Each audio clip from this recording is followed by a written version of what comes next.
இந்த டாஸ்மார்க் ஊழல் வழக்கில் எடுத்துக்கிட்டிங்கன்னா ரத்தீஷ் கனகவேல் அப்படின்றவரை தேடப்படும் குற்றவாளியாக அதாவது லுக் அவுட் நோட்டீஸ் வந்து லஞ்ச ஒழிப்புத்துறையினால் தமிழக காவல்துறையினால் இஷ்யூ பண்ணியாச்சு. விஜய் இருக்காங்க நம்ம தமிழக முதல்வர், அவரும் அதாவது சுஜய் ரெட்டி, விஷ்ணு ரெட்டி, அனில் ரெட்டி, இந்த மாதிரி 3 பேர் இருக்காங்க இல்லையா. இந்த 3 பேர் நெருங்கிய நண்பர்கள். எதிர்கட்சி தலைவர் உதயநிதி ஸ்டாலின் அவர்கள் வந்து இப்ப இருக்கிற கடுமையான நிதி நெருக்கடியில இந்த கார் அறிவிக்க வேண்டிய விஷயம் அவசியம் இல்லாதது, ஆடம்பரத்தை நாங்க விரும்பல அப்படின்ற அடிப்படையில எங்க கட்சியும் கூட்டணியை சேர்ந்த 59 எம்எல்ஏக்களும் கார் வேண்டாம். இதே போல நீ சட்டமன்றத்தில் வந்து பார்த்தீங்கன்னா ஆளுங்கட்சியும் எதிர்கட்சியும் மாறி மாறி அசிங்கப்படுத்திக்கிட்டாங்க அப்படின்னு தான் சொல்லணும்.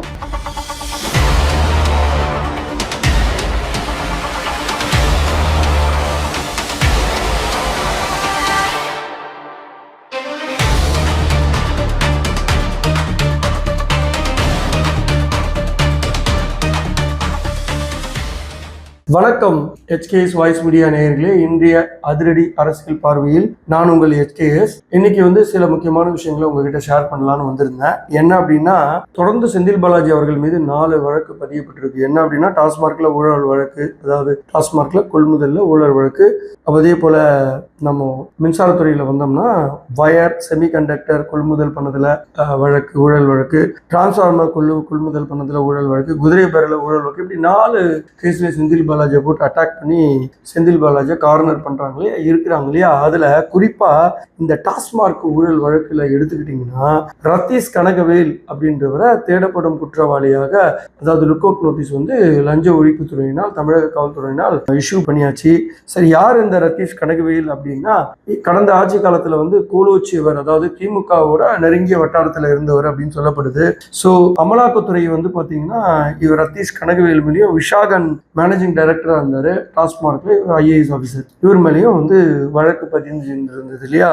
ஸோ இந்த ரத்தீஷ் கனகவேல் வந்து கடந்த ஆட்சி காலத்துல மட்டும்தான் இருக்கிறவங்களுக்கு க்ளோஸ் இல்லை, இப்ப இருக்கிறவங்களுக்கும் க்ளோஸ் தான் அப்படின்னு தான் சொல்லணும். ஏன் அப்படின்னு கேட்டீங்கன்னா, விஜய் இருக்கார்ல நம்ம தமிழக முதல்வர், அவரும் அதாவது சுஜய் ரெட்டி, விஷ்ணு ரெட்டி, அனில் ரெட்டி, இந்த மாதிரி 3 பேர் இருக்காங்க இல்லையா. இந்த 3 பேர் நெருங்கிய நண்பர்கள். அதுல குறிப்பா விஷ்ணு ரெட்டியை பொறுத்த வரைக்கும் வந்து பாத்தீங்கன்னா, அவர் வந்து இந்த கனிம வளங்க டிபார்ட்மெண்ட் ஒப்பந்தங்கள் இதெல்லாம் பார்க்கறது ஒரு பக்கம் இருந்தாலும், இந்த சுஜய் ரெட்டி டாஸ்மார்க்கு மட்டும் சுத்தி வருவாரு. இவர் வந்து விஜய் கூட லயோலா காலேஜில் படிச்சாரு அப்படின்னு சொல்றாங்க.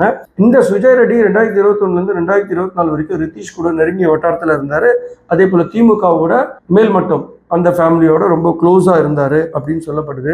அப்பயும் க்ளோஸா இருந்திருக்காரு, இப்பயும் க்ளோஸா இருக்காரு. எப்படின்னா விஜய் அவர்கள் இவருடைய ஃப்ரெண்டு அப்படின்னு சொல்லப்படுது. அப்படி இருக்கக்குள்ள அடுத்தது என்ன பண்ண போறாங்க, ரித்தீஷை கையை வச்சு விற்க போறாங்கன்றத இவர் மூலியமா ஏன் தகவல் போய் இருக்கக்கூடாது அப்படின்னு தான் சொல்றாங்க.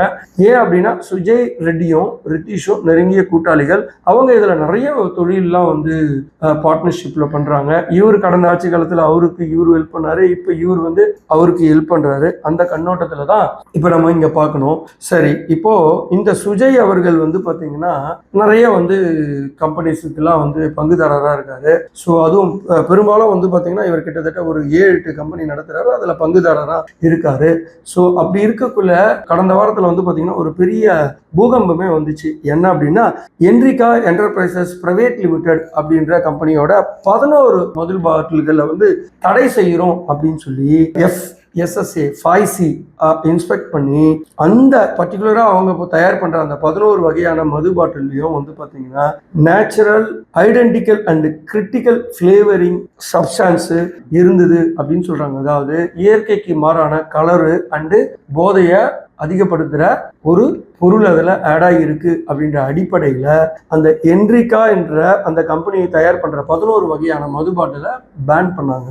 ஆனால் மறுநாள் வெள்ளிக்கிழமையே நீங்கள் பார்த்தீங்கன்னா அந்த கம்பெனிக்கு, என்ரிகா தயாரித்த கம்பெனிக்கு வந்து வார்ன் பண்ணி விட்டுட்டோம் அப்படின்னு சொல்லி திருமதி R Gajalakshmi, commissioner of prohibition and excise டிபார்ட்மெண்ட்டை சேர்ந்தவங்க என்ன பண்ணுறாங்க, அந்த தடையை வாபஸ் வாங்கிக்கிறோம், ரிவோக் பண்ணுறோம் அப்படின்னு சொல்கிறாங்க. காரணம் என்னன்னு சொல்கிறாங்க அப்படின்னா, இவங்க 30 நாளுக்குள்ள இந்த விஷயத்தை நாங்கள் வந்து ரிமூவ் பண்ணிடுறோம், நீங்கள் வந்து மென்ஷன் பண்ணுற அதாவது அந்த ஸ்டிக்கர் ரிங்லேயும் சரி அந்த மது பாட்டிலுக்குள்ளே இருக்கிற அந்த பர்டிகுலர் கம்ப்ளைண்ட்ஸை வந்து நாங்கள் எடுத்துடுறோம் அப்படின்னு சொல்லி எழுதி கொடுத்ததுக்காக மன்னிப்பு கொடுத்துட்டோம் அப்படின்னு சொல்கிறாங்க. ஸோ நம்ம கேட்குறது என்னன்னா, ஒரு ப்ராடக்டை தயார் பண்ணி பல டன்னு வந்து அங்கேருந்து வந்து டாஸ்மார்க்லையும் சரி டாஸ்மார்க் குடோன்லேயும் இருக்கும். ஸோ எப்படி இவங்க வந்து 30 நாளில் அந்த பொருளை வந்து நிவர்த்தி பண்ணிடுவாங்க அப்படின்னு கண்டிப்பாக தெரியல. ஸோ அதிகாரம் பணம் இருந்துச்சுன்னா யார் எப்போ வேணால் எதை வேணால் பண்ணலாம் அப்படின்றது வந்து இதுல இருந்து ஈஸியாக தெரியுது. ஸோ இந்த இடத்துல வந்து தான் வந்து பார்த்தீங்கன்னா இந்த சுஜய் ரெட்டி அப்படின்றவர் தான் சப்போர்ட் பண்ணதா சொல்லப்படுது. இந்த சுஜய் ரெட்டி இன்னைக்கு ஒரு பலம் பொருந்திய ஆளா இருக்கிறது மட்டும் இல்லாம தமிழக முதல்வரோட ஃப்ரெண்டுன்ற அடிப்படையில நிழலா சுத்திக்கிட்டு இருக்காரு. இந்த சுஜய் ரெட்டியோட முகம் வந்து நிறைய பேருக்கு பொதுமக்களுக்கு தெரியாது. பட் இருந்தாலும் நாம விஜய் அவர்களோட இருக்கிற அந்த புகைப்படத்தை நாம உங்களுக்கு காட்டலாம். ஸோ இப்படிதான் இன்னைக்கு தமிழக அரசுல நடந்துட்டு இருக்கு. இந்த சுஜய் ரெட்டியால நம்ம தமிழக முதல்வருக்கு நிச்சயமாக ஒரு அவப்பெயர் உருவாகும் என்பதில் சிறிதளவும் ஐயமில்லை. அப்படிதான் இந்த சப்ஜெக்டை பர்டிகுலரா நான் உங்களுக்கு இந்த இடத்துல சொல்றேன். சமீபத்துல பொதுப்பணித்துறை அமைச்சர் திரு ஆதவ அர்ஜுனா அவர்கள் வந்து சட்டமன்றத்துல என்ன சொல்லியிருப்பாருன்னா, தென் மாநிலத்தை சேர்ந்த ஒருவர் வந்து பிரைம் மினிஸ்டரா வரணும் அப்படின்னு சொல்லி ஒரு சட்டமன்றத்துல பேசியிருப்பாரு இல்லையா. பேசினாலும் பேசிட்டாரு. ஆனா அதன் பின்னாடி வந்து பாத்தீங்கன்னா நார்த் இந்தியால, அதாவது தமிழகத்தை தவிர்த்து நார்த் இந்தியால ஒரு விஷயம் பயங்கரமா ட்ரோல் பண்ணிட்டு இருக்காங்க. அதை ட்ரோல் பண்றது விஜய் சுத்தி இருக்கிற அந்த ஸ்ட்ராட்டஜிஸ் தான் அப்படின்னும் சொல்லப்படுது. ஸோ என்ன மாதிரி ட்ரோல் பண்றாங்க அப்படின்றதையும் நம்ம இப்போ பார்க்கலாம். भाई योगी ने विजय थालापति से कुछ सीखना चाहिए। विजय थालापति ने हमारे बहुत ही ऐतिहासिक फैसला लिया है। उनका फैसला ये है कि अब तमिलनाडु में 2 हत्या पर बिल्कुल प्रतिबंध है। उनका ये कहना है कि तमिलनाडु में सबसे ज्यादा हिंदू लोग रहते हैं। विजय थालापति ने हाईकोर्ट में सीएम को कहा है और बीजेपी என்ன அந்த வீடியோவை என்ன பண்றாங்கன்னா, நார்த் இந்தியாவில் இருக்க இன்ஃப்ளூயன்சர், அதாவது இன்ஸ்டாகிராம்ல பர்டிகுலரா அந்த நார்த் இந்தியாவில் இருக்க இன்ஃப்ளூயன்சரை வச்சு ஒரு கண்டென்ட், அதாவது ஃபால்ஸ் கண்டென்ட்டை வந்து பார்த்தீங்கன்னா மிகைப்படுத்துறாங்க. ஸோ அந்த கண்டென்ட் வந்து பார்த்தீங்கன்னா லேக்ஸ் வந்து வியூஸையும் லைக்ஸையும் அள்ளிட்டு போகுது அப்படின்னு சொல்றாங்க. என்னன்னா, நெக்ஸ்ட் விஜய் தான் பிரைம் மினிஸ்டர் அப்படின்ற அடிப்படையில அந்த வீடியோலாம் பரப்புறாங்க. ஸோ என்ன டாபிக்ஸ் அந்த வீடியோலாம் இருக்கு அப்படின்னா, பொதுவா வந்து பாத்தீங்கன்னா விஜய் இங்க தமிழகத்துல வெற்றி பெற்று வந்தார் இல்லையா.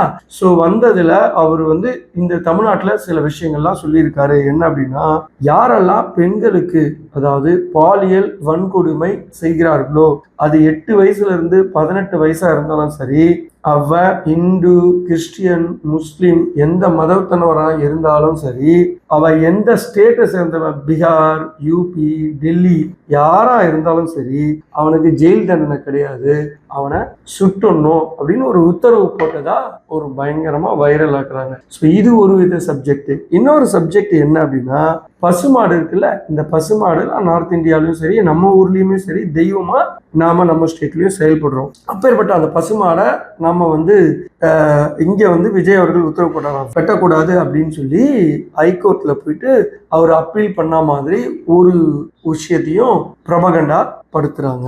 இன்னொரு விஷயத்துல என்னன்னா, மசீதில உள்ள இமாமுக்கள் இருக்காங்கல்ல, இமாமுக்களுக்கு வந்து அரசாங்க ஊதியமா இனிமேல் வழங்கப்படும் அப்படின்னு சொல்லிட்டாரு அப்படின்ற டாபிக்லயும், அதே போல கோயில்ல இனிமேல் வந்து உண்டியெல்லாம் வைக்கக்கூடாது, ஸோ ஸ்கூல் அண்ட் ஹாஸ்பிட்டல்ல வந்து பாத்தீங்கன்னா உண்டியை வைக்கணும் அப்படின்னு உத்தரவு போட்டாருன்ற வகையில டிஃப்ரெண்ட் ஆங்கிள் வந்து விஜயோட இந்த ஃபால்ஸ் வீடியோஸ், அதாவது இதை உண்மையாக்குற மாதிரி இதை வந்து மக்கள்கிட்ட விஜய் அப்படின்ற ஒரு மனிதனை வந்து பிரைம் மினிஸ்டர் கேண்டிடேட்டா உருவாக்குறதுக்காக இந்த மாதிரி ஒரு கண்டென்ட்டை வந்து கிரியேட் பண்ணி ட்ரோல் பண்றதுனால இப்போ வந்து பார்த்தீங்கன்னா நார்த் இந்தியாவில் இது ஒரு விஜய் அப்படின்ற ஒரு விஷயம் வந்து பேசும் பொருளாக ஆயிருக்கு. ஸோ இதில் ஏகப்பட்ட லைக்ஸு, வியூஸு அள்ளுது பாருங்க, அப்படி ஒரு அள்ளுது. ஸோ இதை மாதிரி பரப்புறதும் விஜயை சுற்றி இருக்கிற நபர்கள் தான், இந்த ஸ்ட்ராட்டஜிஸ் தான் அப்படின்னு சொல்லப்படுது. யூஸ்வலா இங்க என்ன இருக்கிறது, ஜான் ஆரோக்கியசாமியா இருக்கட்டும், விஷ்ணு ரெட்டியா இருக்கட்டும், இவங்க தான், இந்த டீம் தான் இந்த வேலையெல்லாம் செய்யுது அப்படின்னு சொல்லி பரவலா சொல்லப்படுது. பட் நல்ல விஷயத்துக்கு பயன்படுத்தலாம்னு நினைக்கிறேன். இத மாதிரி ஒரு ஃபால்ஸான ஒரு விஷயத்தை பயன்படுத்தி விஜய் அவர்களோட பெயரையும் நம்ம டேமேஜ் பண்ணாம இருக்கணும் இல்லையா. ஸோ காரு எம்எல்ஏக்களுக்கு அத்தனை பேருக்கும் வந்து காரு அப்படின்ட்டு தமிழக முதல்வர் விஜய் சட்டமன்றத்தில் அறிவிச்சாரு. இதுல 2 விதமான கருத்துக்கள் இருக்கு. சில பேர் இது ஆஹா ஓஹோ அப்படின்னு புகழ இருந்தாலும், இன்னொரு பக்கம் கடும் நிதி நெருக்கடியில இப்போ இந்த விஷயம் தேவையா அப்படின்னு விஜய்க்கு எதிர்ப்புமே வருது. இப்போ விஜயும் ஏண்டா இதை நம்ம அறிவிச்சோம் அப்படின்ற மாதிரி யோசிக்கிறாரு. ஏன்னா அறிவிக்கும் போது அவருக்கு சொல்லப்பட்டது என்னன்னா, இவரை தலையில வச்சு ஆடுவாங்க அப்படின்னு நினைச்சிட்டு அறிவிச்சிட்டாங்க போல. இப்போ என்னடானா அதே உளவுத்துறை ரிப்போர்ட்ல மக்களுக்கே இதுல உடன்பாடு இல்லை. ஏன்னா கடும் நிதி நெருக்கடியில இருந்துகிட்டு இப்போ இவங்களுக்கு சட்டமன்ற உறுப்பினர்களுக்கு இது தேவையா அப்படின்ற அடிப்படையில தான் கேட்கிறோம். ஏன் அப்படின்னா இந்த காரு கேட்ட விசிகா கட்சியை சேர்ந்த ஜோதிமணி எம்எல்ஏவும் அவரோட தேர்தல் பிராமண பத்திரத்துல காரு இருக்கு, சொத்து வகையெல்லாம் எழுதி வச்சிருக்காரு. ஆனா அவர் வந்து நடந்து போறேன் பஸ்ல வரேன்னு ஒரு புருடா விட்டாரு. அதே போல வந்து பாத்தீங்கன்னா பெரியகுளம் எம்எல்ஏ தாவேக்காவோட சேர்ந்த எம்எல்ஏ சபரி ஐயங்கார் அவரும் வந்து பயங்கரமா புருடா விட்டாரு. அவரோட தேர்தல் பத்திரத்திலையும் வந்து பாத்தீங்கன்னா கார் வச்சிருக்கிற மாதிரியும் அவருக்கு நிறைய வந்து சொத்து வகையெல்லாம் இருக்கிற மாதிரியும் சோசியல் மீடியால இருக்கு. ஏன்னா இது எல்லாமே வந்து பாத்தீங்கன்னா தேர்தல் கமிஷனோட வெப்சைட்ல வந்து பாத்தீங்கன்னா எல்லாரும் பிராமண பத்திரத்தை தாக்கல் பண்ணதுனால ஒவ்வொருத்தரோட டீட்டெயிலையும் எடுத்து வச்சு செய்யறாங்க சோசியல் மீடியால. ஸோ இதெல்லாம் ஒரு பக்கம் இருந்தாலும் இதுக்கு வந்து பாத்தீங்கன்னா குறிப்பா எதிர்கட்சியை சேர்ந்தவங்க எல்லாருமே கம்ப்ளைண்ட்ஸ், அதாவது இது தேவையில்லைன்னு சொல்றாங்க. சீமான், பிரேமலதா, மு.க. ஸ்டாலின் அவர்கள் இதெல்லாம் கடுமையான ஒரு எதிர்ப்பை தெரிவிச்சாங்க.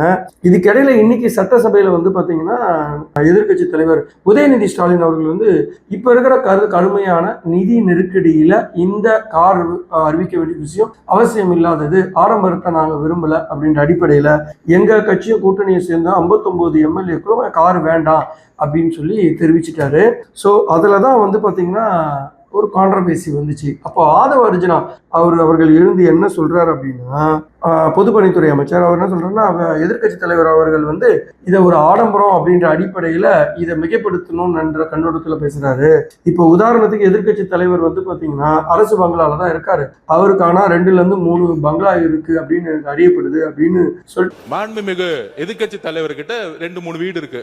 ஆனா அரசு பங்களால இருக்கிறாருல்ல. ஏன் அப்ப அரசு பங்களால வந்து இருக்காரு அப்படின்னா, பொதுமக்களை வந்து சந்திக்கணும். ஒரு பிரைவேட் வீடுக்கும் ஒரு அரசாங்க பங்களாக்கும் சர்வசாதாரணமா யார் வேணா உள்ள வரலான்ற அடிப்படையில தான் அவர் அரசு பங்களா கேட்கிறாரு அப்படின்னு சொல்லி அப்படியே பிரட்டிக்கிட்டாரு. ஆனா இன்டைரக்டா ஒரு விஷயத்த சொல்றாரு. என்ன அப்படின்னா, தனக்கு வீடு, கார் இல்ல, 10,000 ரூபாய் தான் கையில வச்சிருக்குன்னு ஒருத்தர் எலெக்ஷன் பிராமண பத்திரத்துல சொல்றாரு, தேர்தல் பிராமண பத்திரத்துல அப்படின்னு ஸ்டாலினை இன்டைரக்டா அடிக்கிறாரு. ஸோ இதெல்லாம் என்ன விஷயம் அப்படின்ற மாதிரி பேசும்போது நேரு அவர்கள் எழுந்து பொதுப்பணித்துறை அமைச்சர் என்ன பேசுறதுன்னு தெரியாம பேசுறாரு. பிராமண பத்திரத்துல என்ன இருக்கோ அது தவறா இருந்ததுன்னா வழக்கு போடலாமே தவிர்த்து இந்த மாதிரி அநாகரிகமான முறையில எங்க தலைவரை பத்தி பேசக்கூடாது அப்படின்னு சொல்லிட்டு அவர் ஒரு அட்டாக் ஒண்ணு பண்றாரு ஆதவ அர்ஜுனா மேல.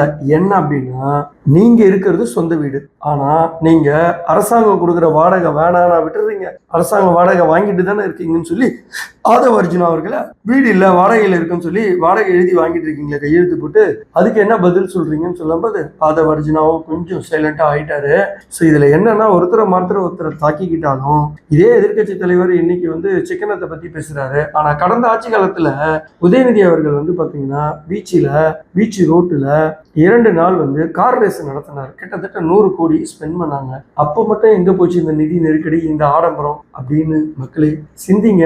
இதுல யார் தப்பு செய்யறாங்க, தப்பு செய்யலன்றத நீங்க தான் எங்களுக்கு சொல்லுங்க கமெண்ட்ஸ்ல. அப்பதான் இவங்க இருக்கிற இந்த மாதிரி ஆட்களுக்கும் மச்சுன்னு அடிக்கிற மாதிரி உரைக்கும். அதே போல நீ சட்டமன்றத்துல வந்து பாத்தீங்கன்னா ஆளுங்கட்சியும் எதிர்கட்சியும் மாறி மாறி அசிங்கப்படுத்திக்கிட்டாங்க.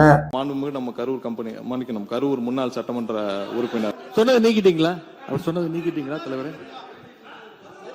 இல்ல எதிர்கட்சி எனக்கு பேச எரிசக்தித்துறை அமைச்சர்கள் பேச இல்ல மாண்புமிகு பாத்ரூம்ல நீக்கிட்டீங்களா? மாண்புமிகு பாத்ரூம்ல 3 மணி நேரம் உட்கார்ந்து இந்த எதிர்கட்சி தலைவர் அப்படின்னு தான் சொல்லணும். இந்த விஷயம் வந்து பாத்தீங்கன்னா லைவா காட்டினாங்க. பொதுமக்களே வந்து முகம் சுளிக்கிற அளவுக்கு இந்த பேச்சுக்கள்லாம் இன்னைக்கு இருந்தது. ஸோ உதாரணம் என்ன அப்படின்னா, சட்டத்துறை அமைச்சர் நிர்மல்குமார் அவர்கள் விவாதம் பேசிக்கொண்டே இருக்கும்போது செந்தில் பாலாஜியை அட்டாக் பண்றோன்ற பேர்ல கரூர் கம்பெனி அப்படின்னு ஒரு வார்த்தையை விட்டார் இல்லையா. ஸோ அதுக்கு வந்து திமுக சைட்லேருந்து கடும் எதிர்ப்பு வந்துச்சு. அதுக்கப்புறமா அவர் வேணும்னே தான் சொல்றாரு, சொல்லிட்டு நான் தெரியாம சொல்லிட்டேன்ற மாதிரி கரூர் எம்எல்ஏன்றாரு. ஆனால் அவர் கரூர் எம்எல்ஏவும் கிடையாது, கோயம்புத்தூரோட தெற்கு தொகுதியில் நின்று வெற்றி பெற்றாரு. ஸோ அவரை வந்து சரி மாத்திக்கிட்டாரு. என்னதான் மாத்திக்கிட்டாலும் அவர் சொல்ல வேண்டிய விஷயத்த நச்சுன்னு சொல்லிட்டாரு. உடனே எதிர்கட்சி சேர்ந்த திமுக காரங்க குய முயன்னு கத்த ஆரம்பிச்சாங்க. உடனே நம்மளோட எதிர்கட்சி தலைவர் உதயநிதி அவர்கள் என்ன சொல்றாரு அப்படின்னா, எழுந்து சங்கி அமைச்சர் அப்படின்னு சொல்லி நிர்மல்குமாரை சொல்றாரு. ஸோ சங்கி அமைச்சர் சொன்னோடனே நிர்மல்குமாருக்கு வந்துச்சு பாருங்க கோவம். உடனே உதயநிதி அவர்களை பார்த்து பாத்ரூம்ல 3 மணி நேரம் கைதுக்கு பயந்து ஒளிஞ்சு கொண்ட எதிர்கட்சி தலைவர்னு நான் சொல்லவா அப்படின்ற அடிப்படையில அவரு சொல்லவும், அதுக்கு எதிர்கட்சி தலைவர் எல்லாரும் வீட்டு பாத்ரூம்லயும் போயிட்டு கேமரா வச்சு பாக்குறதுக்காக ஒரு அமைச்சர் அப்பாயிண்ட் பண்ணியிருக்காங்க போல இருக்கு, நான் 3 மணி நேரம் பாத்ரூம்ல இருந்தேன்னு இவ்வளவு கரெக்டா சொல்றாருன்னு அவரு திருப்பி அட்டாக் பண்ண ஒரு மாறி போச்சு. அதாவது அநாகரிகமா செயல்படுறாங்க இந்த சபையில. என்னன்னா, நம்ம முன்னோர்கள் மரியாதைக்குரிய ராஜாஜி, காமராஜர், கக்கன், பக்தவச்சலம், அண்ணாதுரை, எம்ஜிஆர் இவங்கெல்லாம் இருந்த இந்த சபையில இப்படி மாறி மாறி, அதாவது எது சட்டசபையில பேசணுமோ அந்த மாண்பு கூட மறந்துட்டு எதேதோ பேசுறாங்க. ஸோ இதெல்லாம் முகம் சுளிக்கும் அளவில தான் இருக்கு. இது அவைக்கு தேவையானதா? ஒருத்தரை அட்டாக் பண்றதுக்கு ஒரு அரசியல் மேடையில பேசுற மாதிரி ஒரு சட்டமன்றம்ன்றதை மறந்துட்டு கண்ணா பின்னான்னு பேசுறாங்க. இது ஜேசிடி பிரபாகர், அதாவது அவருமே முகம் வந்து சுளிக்கிற அளவுக்கு இருந்தது. ஸோ இத என்ன சொல்றதுன்னு தெரியல. அவர் முகம் சுழிச்சிட்டு இது மாதிரிலாம் பேசாதீங்க அப்படின்னு சொல்லி அவை குறிப்புல இருந்து எடுக்கிறேன் அப்படின்னு சொல்ற மாதிரி இருக்கு. இன்னைக்கு ஒரு மாதிரி தான் இருந்தது சட்டமன்றம். எப்படின்னா, எதிர்கட்சி தலைவர் என்ன சொல்றாரு அப்படின்னா, இதுக்கு முன்னாடி முதல்வர், அதாவது நேற்றைய முன்தினம் வந்து என்னுடைய மேஜையில 3 துறையை சார்ந்த ஃபைல்ஸ் இருக்கு, ரெவியூ பண்ணி அதுல நிறைய ஊழல் நடந்திருக்கு, அதை கூடிய விரைவில் எடுக்க போறேன், எடுக்க வச்சிடாதீங்க என்ன இப்பவே அப்படின்ற முறையில பேசியிருப்பாரு. அது நாமளே இந்த வீடியோல சொல்லியிருந்தோம். அதுக்கு உண்டான நடவடிக்கையை கடந்த வீடியோல சொல்லியிருந்தோம். நடவடிக்கையை எடுத்துருங்க, ஏன் என்ன காரணத்துக்காக தாமதிக்கிறீங்க, தவறு செய்திருந்தா அதுக்கு தாமதிக்க கூடாது, நீங்க இடைத்தேர்தலுக்காக வெயிட் பண்றீங்களான்ற அடிப்படையில நாமளுமே ஒரு காணொலியை பண்ணியிருப்போம். ஆனா அதே தான் இன்னைக்கு எதிர்கட்சி தலைவர் என்ன சொல்றாரு, மிரட்டி பாக்குறீங்களா, எடுங்க, நடவடிக்கை எடுங்க, தவறு செய்திருந்தா நடவடிக்கை எடுக்க வேண்டியது தானே, இதுக்கு கூட ஜோசியக்கார கேட்டுதான் நீங்க எடுப்பீங்களா அப்படின்ற அடிப்படையில கலாய்க்கிறாராம். ஜோசியக்கார சொன்னாதான் அந்த ஃபைல் திறந்து பார்ப்பீங்களா? நல்ல நேரம் அதை பார்த்துட்டு இருக்கீங்களா? அதாவது ஜோசியக்கார் சொல்றதை தான் தமிழக முதல்வர் செய்யறாரு. இப்ப புதிய அலுவலகம் வந்து கவிஞர் நாமக்கல் மாளிகையில மாறுறாரு இல்லையா, அதுவே ஒரு கான்ட்ரவர்சி ஓடிட்டு இருக்கு இல்லையா, டெண்டர் முறைகேடு அப்படின்ற அடிப்படையில. ஸோ அந்த விஷயத்த சொல்றாராம். ஜோசியக்கார் சொல்றது தான் நீங்க செய்றீங்க, இதுக்கு கூட ஜோசியக்கார் சொல்லணுமா ஊழல் நடந்திருக்குன்ற விஷயத்துக்கு அப்படின்ற அடிப்படையில இன்னைக்கு ரொம்ப மோசமா இருந்தது சபை. ஸோ மக்களே முகம் சுளிக்கிற அளவுக்கு தான் இருந்துச்சு. சரி, இதே போல அடுத்த அதிரடி அரசியல் பார்வையில உங்ககிட்ட நான் நிறைய விஷயங்களை ஷேர் பண்ண ஆவலா இருக்கேன். மீண்டும் அடுத்த வீடியோவில் உங்களை சந்திக்கும் வரை உங்களிடமிருந்து விடைபெறுவது உங்கள் HKS. நன்றி, வணக்கம்.